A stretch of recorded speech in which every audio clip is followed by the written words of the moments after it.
يسعد أيامكم. توني خلصت البطانية هذه، شديتها وشلتها. بطانية طفل إن شاء الله راح تكون هدية حق صديقة بنتي، راح تولد في أي لحظة. ابتديتها بصراحة من زمان، من بعد نهاية الحظر الكلي، بس انتوا عارفين إنه نكون نشتغل كذا مشروع مع بعض وننشغل بأشياء ثانية. البطانية سهلة جدا، غرزتها سهلة. أنا جمعت فيها ما أقدر أقول بقايا خيوط، هي بقايا مشاريع عندي. يعني لقيت إنه باقي عندي مشروع، بكرتين أو 3 من كل مشروع، بكرة ونص، فقلت أجمعهم في البطانية هذه. وأنا قاعدة أنقي الخيوط للبطانية لقيت اللون الأخضر، لقيت اللون هذا بالتحديد. يعني تذكرت السالفة كانت ظريفة، صارت من حوالي 14 سنة تقريبا. كنت في فرنسا رايحة حق بنتي تولد، يعني بعد ولادتها على طول، وبنتي قررت انها تتعلم تريكو. وكان ايامها الاقبال قليل على الاشغال اليدوية، يعني كان في فترة كذي ما كان في اقبال عليها، فصارت فجوة ما بين جيلين من اللي يشتغلون الاشغال اليدوية. المهم ودتني، قالت لي فاتح محل كرافت قريب يمنا، رحت له لقيته كله تقريبا بينتينجز والاشياء هذه مالت الرسم. فقررنا نروح داون تاون، كان في محل هناك، المحل الوحيد تقريبا في المنطقة. وكانت قاعدة العيوز بروحها وحاطة حتى إعلان إن هي عندها استعداد تعلم التريكو في المحل عندها ذيته. طبعا معتمدة على أنها تسوق اللي عندها من خيوط كله. طبعا ما هي بالنسبة لبنتي مكانها بعيد، في كل الأحوال أنا اللي كنت راح أعلمها. فأخذت اللون الأخضر هذا، ولون وردي ولون بنفسجي لازال عندي منه. كنت اشتريتهم عشان أسوي بطانية صديقة بنتي معاها في الجامعة. وكانت أول بطانية أسويها بطريقة سي تو سي، اللي هي من الزاوية للزاوية. هذا هو خيط تركي، وكان أيامها حتى ما عندنا إحنا خيوط تركية. أخذت من كل واحد تقريبا 10، وقعدنا نعابل نحطهم في العربانة مالت الياهل. المهم حطيناهم على، تعرفين حجم الخيوط شوية كبير يعني. وبعدها ونسينا الإبر التريكو على الكاونتر عندها. لما تذكرنا قلنا خلاص نرجع لها. رجعنا لها ثالث يوم تقريبا. طبعا هي مذكرتنا عدل، أخذنا كمية كبيرة، ومثل ما قلت لكم ما كان في ذاك الزباين. المهم انها انكرت تماما وقالت ان احنا ما نسينا عندها، واضطرينا نشتري ابر ثانية. وللأسف النهاية المؤسفة ان بنتي ما تعلمت التريكو بعد هذا كله. نرجع لبطانيتنا. أنا سويتها قياسها 38 بوصة في تقريبا 42 بوصة، وغيرت الألوان كل سطر وسطر، وخليت اللون الأبيض هو اللي يجمعهم. طبعا اختيارات الألوان توزيعها كله على حسب الرغبة مثل ما تحبين. نبتدي الغرزة. راح اشتغل بمضاعفات العدد 4. سوي حلقة البداية 1 2 3 4، 1 2 3 4، 1 2 3 4، 1 2 3 4. أنا راح أكتفي لأنها بس عينة طبعا، وأزيد 1 زائد 1 للارتفاع. يعني مضاعفات العدد 4 زائد 1 و1 للارتفاع. في ثاني غرزة راح أدخل أشتغل غرزة حشو، وأكمل غرز حشو السطر كله. أدخل في السلسلة، أسحب خيط ألف، وأسحب من الحلقتين اللي على الإبرة، أدخل الإبرة في السلسلة، أسحب خيط ألف وأسحب من الحلقتين، ألقاكم آخر السطر. وصلت للآخر، راح ألتفع سلسلتين ما أعدهم مع الغرز، راح أشتغل غرز عمود في السطر كله، ألف أدخل في نفس الغرزة، أسحب الخيط ألف، أسحب من ثنتين ألف وأسحب من ثنتين مرة ثانية، ألف الخيط على الإبرة، أدخلها في الغرزة، أسحب ألف، أطلع من ثنتين ألف، أطلع من ثنتين.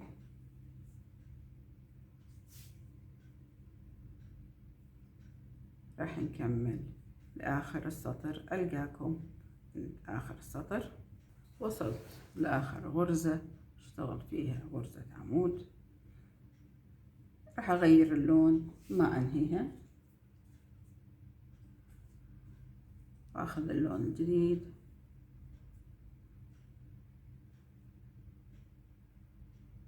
وأشتغل سلسلة.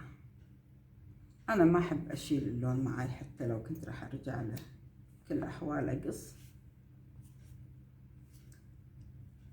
راح أشتغل طبعا فوقهم عشان أخفيهم. راح أشتغل الحين غرزة حشو في أول غرزة، وغرزة حشو في الثانية.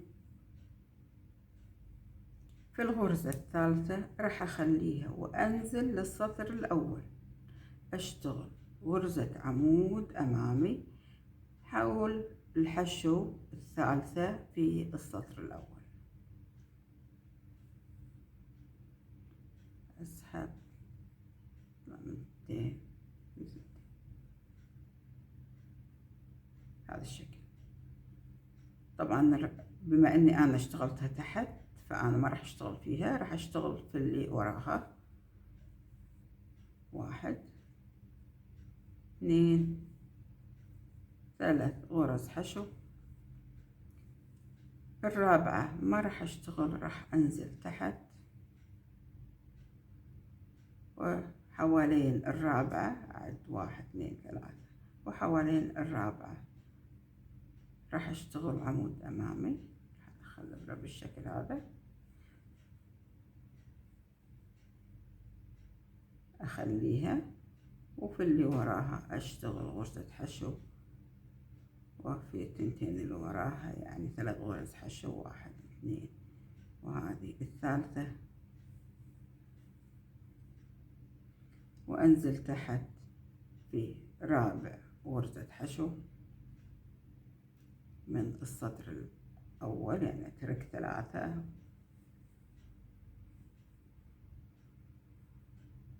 وأشتغل العمود الأمامي، أكمل أترك الغرزة لأني اشتغلتها تحت، وأكمل 1 2 3،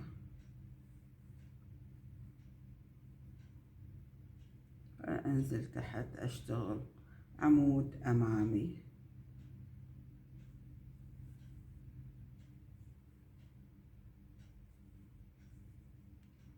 أتركها وأشتغل 3 حشو،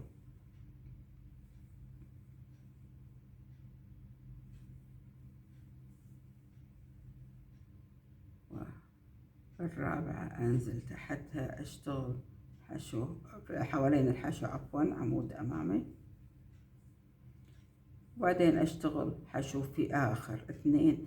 أنا ما عديت السلاسل عشان يسهل علي الشغل، أهملها السلاسل، فأشتغل 1 2.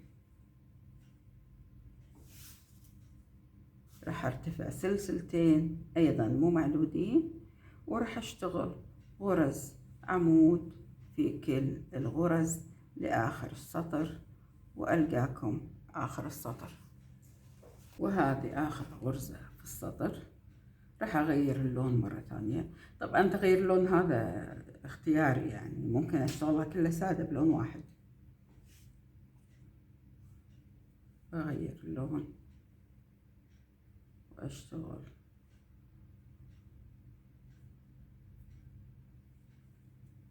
سلسلة للارتفاع. أقص اللون.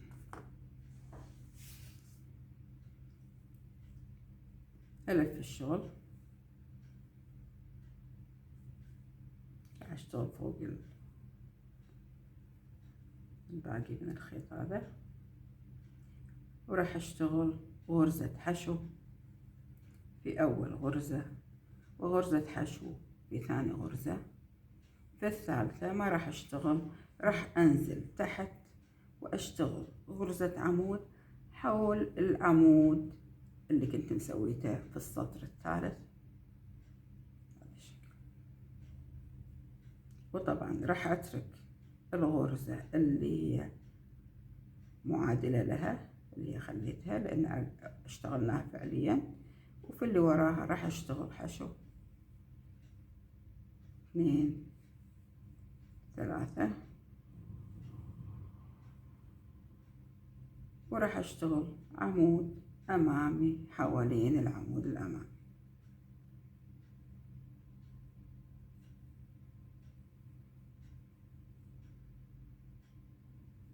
أكمل بنفس الطريقة 1 2 3، وأنزل تحت حوالين العمود الأمامي وأشتغل عمود أمامي.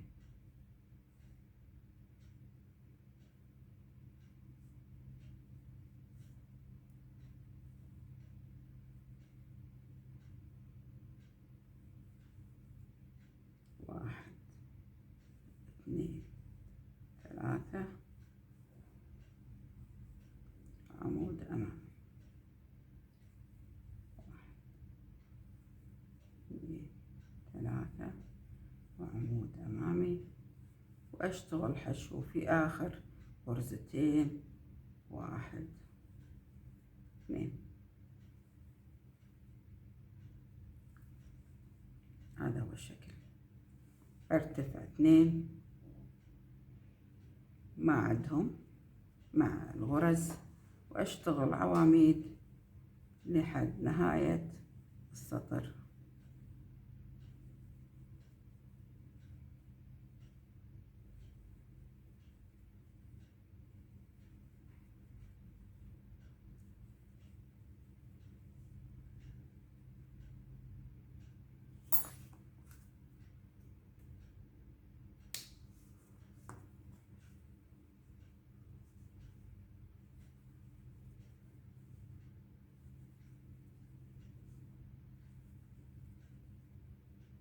راح أكمل السطر وأرجع أكرر نفس الشيء. أشتغل عمود غرز حشو وعمود أمامي، عفوا سطر عمود غرز حشو وعمود أمامي، وسطر أعمدة على حسب الألوان والتغيير اللي أحب يكون.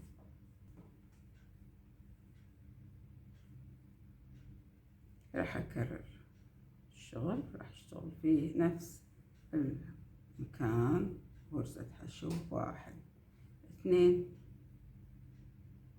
والثالثة راح أشتغلها عمود أمامي حول العمود الأمامي، والثالثة راح أشتغلها عمود أمامي حوالين العمود الأمامي اللي كنت مشتغلته تحت. وأكمل غرز الحشو 1 2 3، وعمود أمامي حول العمود الأمامي.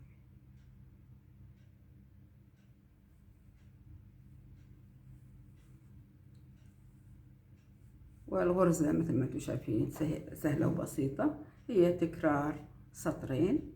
يعني راح أظل أكرر السطر الخامس والسادس من الأوامر، لأن أول السطرين احنا اشتغلناهم فقط حشو وعواميد أمامية. الثالث اشتغلنا حول غرز الحشو في العمود، عفوا في السطر الأول، وكملنا.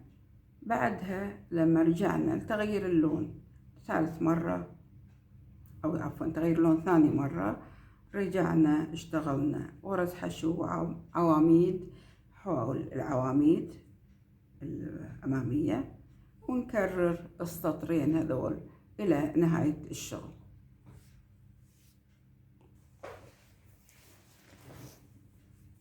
أشكركم على المتابعة، وإن شاء الله نلقاكم في فيديوهات ثانية.